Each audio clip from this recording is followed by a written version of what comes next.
Hello chess friends and welcome to your Out of Chess channel and welcome back to our Cambridge Springs defense studies. So in this studies we have seen a beautiful opening that's I think one of the best methods to beat d4 with the black pieces, but today we see a very important sideline. I think it's one of the most annoying systems for those who are playing maybe the Cambridge Springs defense, because today we'll analyze the so-called anti-Cambridge Springs defense setup. Today we'll analyze the so-called Capablanca variation of the Queen's Gambit Declined. So the Capablanca system is one simple move. It's actually such an annoying move. It's this move a3, and in the beginning it doesn't seem as something spectacular, because you can say, dude, what you're talking about, this is really nothing spectacular. He just played a pawn move. What's this pawn move doing? Actually, it prevents this move queen to a5 that we used to play, of course, in the Cambridge Springs defense system, because now you get simply hit by the pawn on b4 and have to step back. This queen to a5 move that was common in our Cambridge Springs defense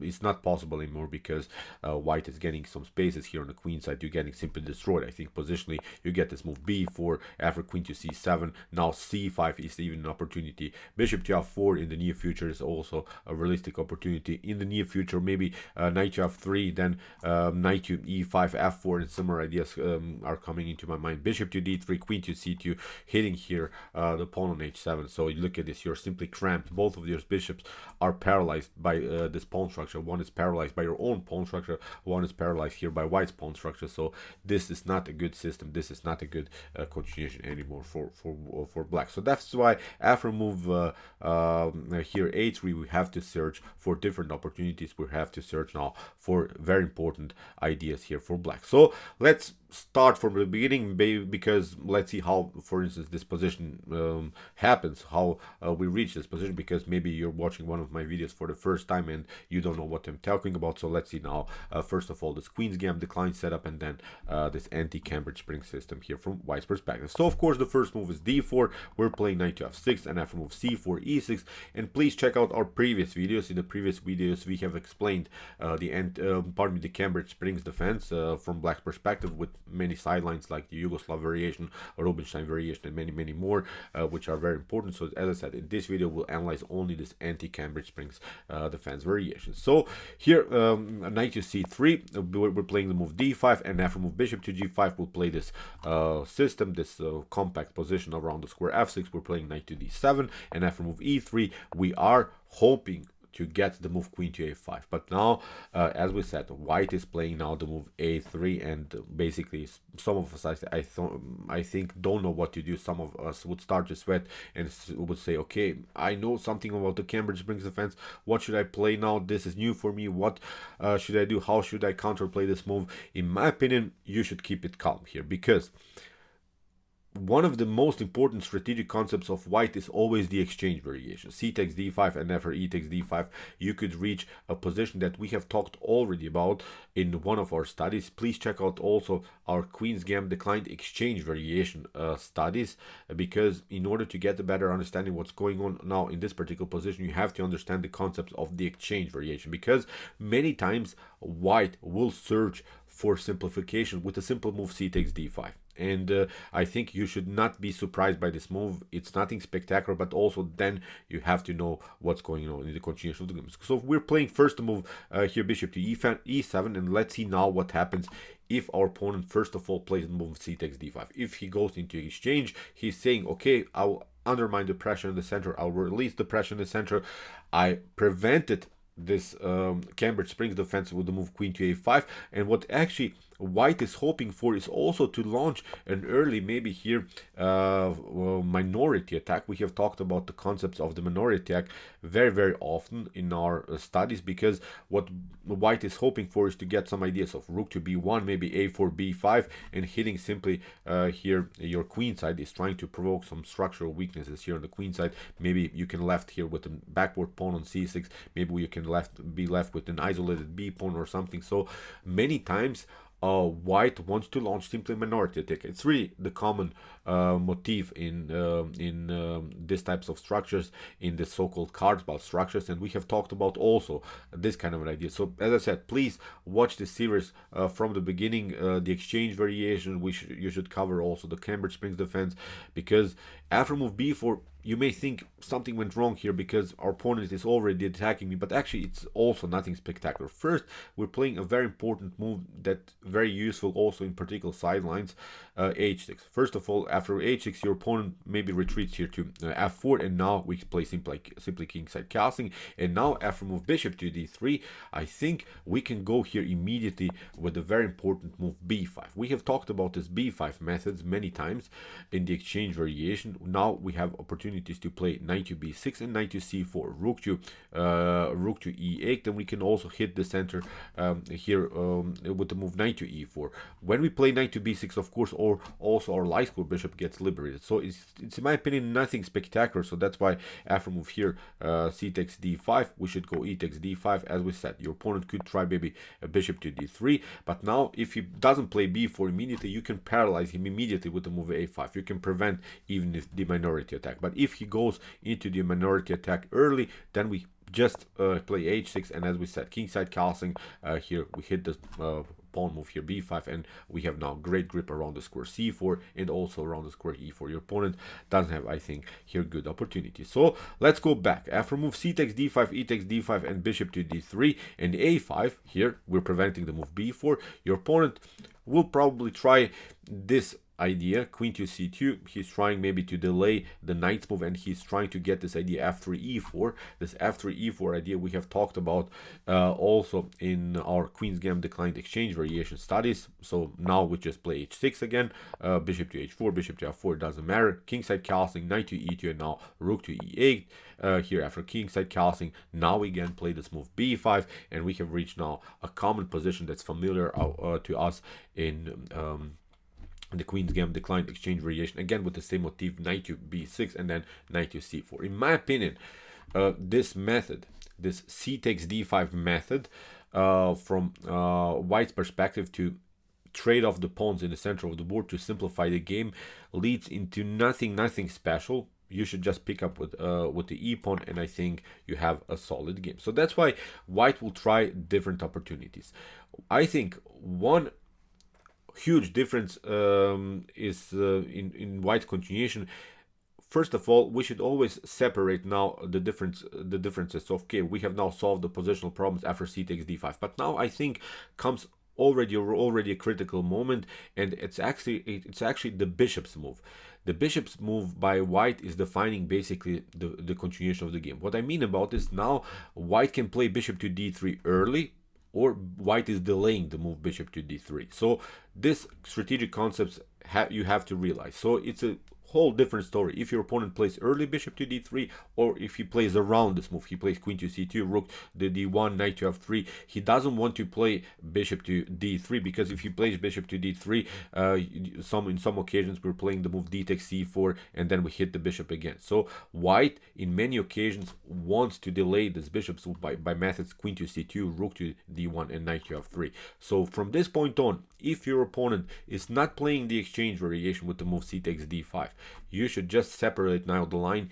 If he plays the move bishop to d3 or bishop to e2, if he plays the bishop's move, or if he delays this bishop move. So let's see now what happens if your opponent plays an early bishop to d3 move without even playing the move knight to f3.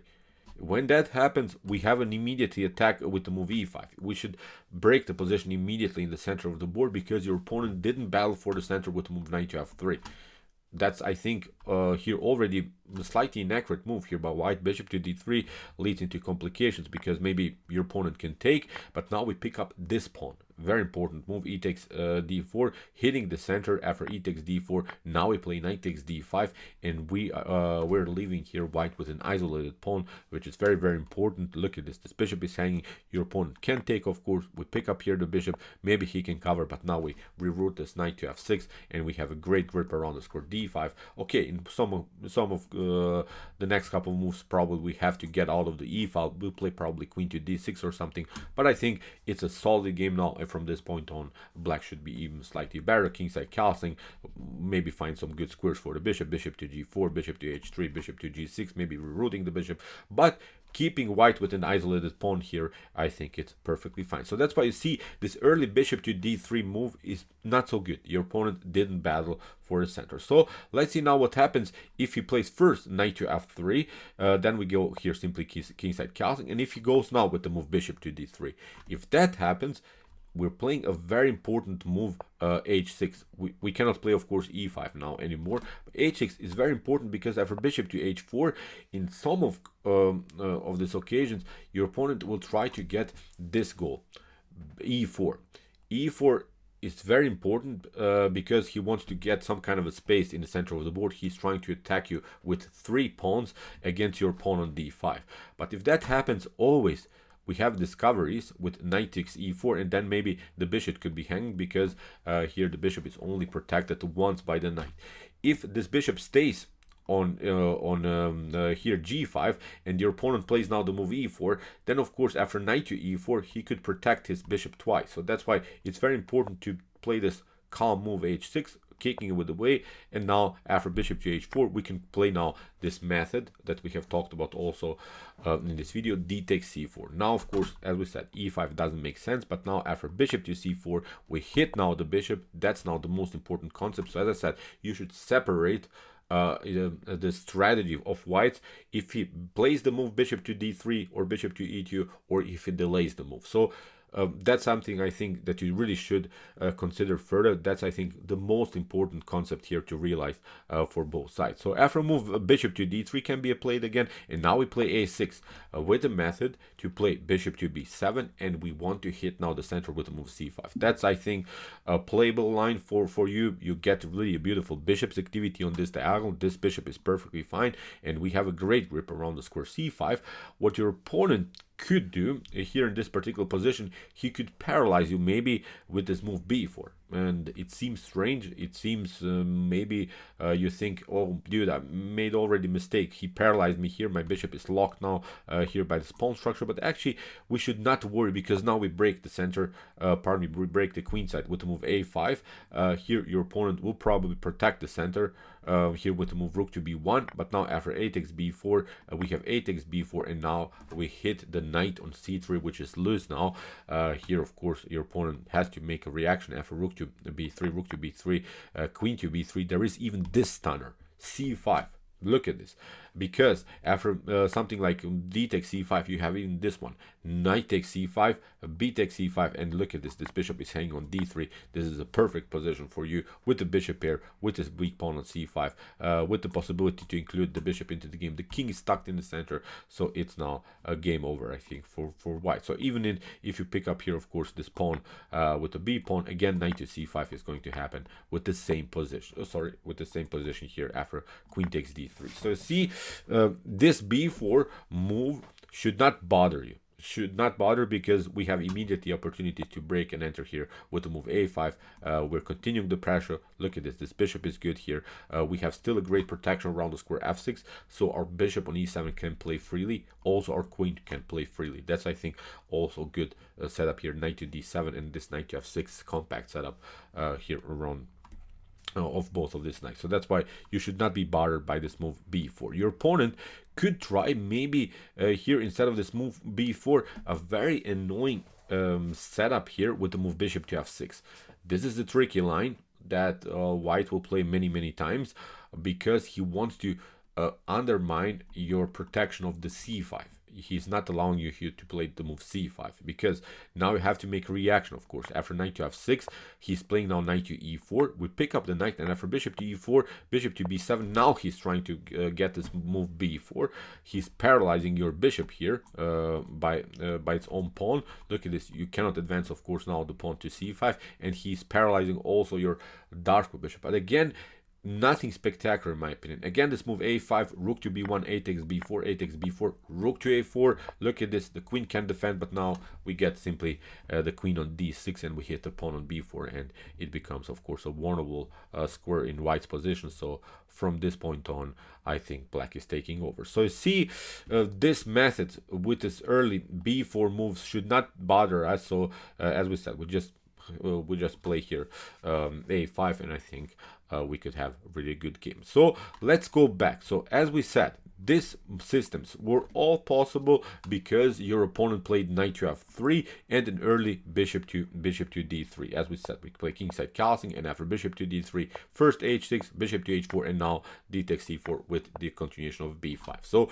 that's when he plays the move bishop to d3. But now it becomes really strange after opponent maybe delays the situation after move knight to f3, and maybe we play kingside castling. If he plays, for instance, something like queen to c2, he delays simply the situation here with this bishop move. He doesn't want to play here immediately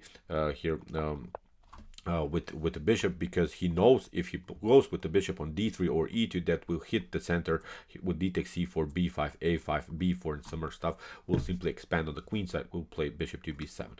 How to approach now the game when he played queen to c2 and knight to f3 without playing the bishop? Now we play again this move h6, and after bishop to h4, again with this same motif. If he tries e4, then we hit the center with knight to e4, and again this bishop on h4 that's a little bit loose is twice attacked. So when it is on g5, as we said, the knight could come on e4 and protect it twice combined with the knight on f3. So that's why this move h6 is very important to make this bishop retreat to h4 where it's a little bit loose. If in some of these occasions the bishop comes on f4, then we'll hit it again with knight to h4. We can chase it, and in one particular moment we will probably trap it. So we will give up the knight for a bishop and go into a slightly favorable endgame with the bishop pair against maybe your opponent's bishop and knight. So that's also I think the downside of this particular line for white. So that's why h6 very, very important move. So we have reached now this position. As we said, knight to f3, queen to c2. Your opponent delays the slice with bishop move. Now we play h6 after bishop to h4. Now a6. A6, A6, A6. A6 is a very, very, very important move that you have to play now. A6 is preparing again d takes c4 and b5. That's the main issue, because again, if white plays bishop to d3, then we hit d takes c4. Now we have even a preparation, bishop to d3, and now we can play c5 immediately. This is a beautiful choice. Of course, bishop to b7 here will be played in the next couple of moves. Queen to b6 can be played, rook to c1. Rook to c8, pardon me, hitting the queen on c2 indirectly. Of course, if something gets cleared, I think this is a solid way to proceed here. So that's why you see again, after move a6, your opponent will probably delay the bishop's move. As I said, you should really memorize this line as sort of, if he plays bishop to d3, if he doesn't play. That's, I think, sort of a crossroads here. Where is this game going? I think these are the most important ideas that you have to realize. Now, after move a6, your opponent will probably play rook to d1.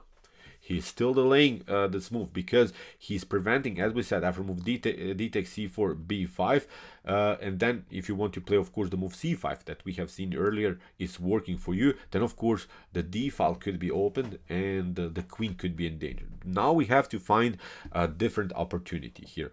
After move rook to d1, my recommendation is here to go with the move b6. It is strange. It is really strange to play this kind of a structure here, but we are again delaying here this bishop's move from white's perspective. Now, of course, your opponent could try now the move bishop to d3. We play now bishop to b7, kingside castling, and now rook to c8. We're doing the same.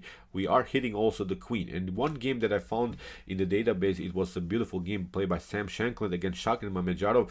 I think this game played by Mamedjadov showed really the power of this line, because here in the continuation, queen to e2 was played by Shankland. He got out of the tactical range of the rook here on the c file, but now we play again the same motif. D takes c4, bishop to c4, b5. The bishop has to retreat here. Shankland's retreated to a2, but now c5 is an opportunity because we have a further grip on c5, because we don't have to recapture, of course, this pawn with the knight. We can recapture it with the rook. We can also recapture it with the bishop. In the game, knight to e5 was played by Shankland. Now queen to c7 was played by Shakir Mamedjadov. Bishop to g3, bishop to d6, of course, competing against this bishop on g3. In the continuation, we had knight to d7, knight takes d7, and here a beautiful move here, d5 by by Sam Shankland. He's trying, of course, to open the center. Here the continuation after move d5, Mamedjadov simply took bishop to g3. We have h takes g3, and after bishop e takes d5, knight to d5. Here Shah went into this line, bishop to d5, bishop to d5, and now c4. From this point on, I think black has equalized the game, has opportunities, of course, to play knight to c4, knight to c5, knight to d3, rook to d8, competing, of course, the d file, and we have to save. We have here a pawn majority on the queen side. So if this endgame goes into a further simplification, maybe without the rooks, without the queens, maybe without even the minor pieces on the board, then this should be winning, because we can always create a distant pass pawn, maybe a distant a pawn that cannot be, of course, caught by the king, and this is also a very dangerous endgame. So as I said, after this delaying ideas, so queen to c2, we play h6, as we said. White still doesn't want to play the bishop's move. We're playing the move a6. We delay, we wait him to make his move, because if he plays bishop to d3, then we hit with d takes c4 immediately. So here rook to d8, we play b6. Seems strange, but it's quite effective, because it's not this move b6 is not allowing also further complications with the move c5, because for instance, if you play b5 here immediately, then of course you get paralyzed by c5. Look at this. Now again we have reached this position. This bishop is blocked out by white's pawn structure, this bishop is blocked out by its own pawn structure. So it's, my opinion, not a good game anymore, not a good strategic game, although you have maybe some chances. a4 b5, a5 b4, maybe bishop to a6, somehow getting the bishop into the game, but in my opinion this is not a good choice. Bishop to d3 will happen now finally for white, so as I said, it's not good. So that's why I think b6 delays. Now after bishop to d3, bishop to b7, now rook to c8, forcing a queen move, but also controlling the c5. Now we play d takes c4, bishop to c4, b5, and now c5. Liberating line. I think you have here solid game. So as I said, in the beginning of this, after this move a3, a3, the anti-Cambridge Springs defense setup, we should really separate the exchange variation, c takes d5. If that doesn't happen, then we wait the bishop's move. We separate the game if bishop to d3 is played early, or if bishop to d3 is later played in the later stage of the game, if white delays this situation. So I think these are the three most important strategic concepts. If you are bothered by this exchange variation, please check out also our previous analysis of the exchange variation of the Queen's Gambit Declined. We have covered many videos with most important ideas for white and for black, so please check it out if you're bothered, as I said, by this particular lines. We didn't maybe explain it too much here, but the exchange should not bother, because there are anti-minority attack ideas, anti-positional ideas for black here. So I think we have covered them, so you just should, as I said, watch the series combined without maybe this videos previously. This video also doesn't make sense, so please check out, as I said, the whole series. So okay, I hope that you enjoyed the studies. Very important stuff. a3 could happen to it. Seems strange, it's just a pawn move, but it prevents basically your main goal, the Cambridge Springs defense. Now, as we said, if that happens, we just keep it calm. Bishop to e7, after knight to f3, kingside castling, as we said, bishop to d3. If that happens, then we h6, and then d takes c4. So many opportunities. Please check it out twice, 3 times, and of course, if it settles for you, then you have a great preparation against d4. So okay, I hope that you really enjoyed the studies. If you want to see more about the Queen's Gambit Declined, and if you want to see more about the Cambridge Springs defense and also the exchange variation and some other possibilities that we have covered in our Queen's Gambit Declined studies, here's the link of our playlist. And if you like this content, don't forget to subscribe to my channel. See you soon with some more videos, and what to say, chess is the best, of course.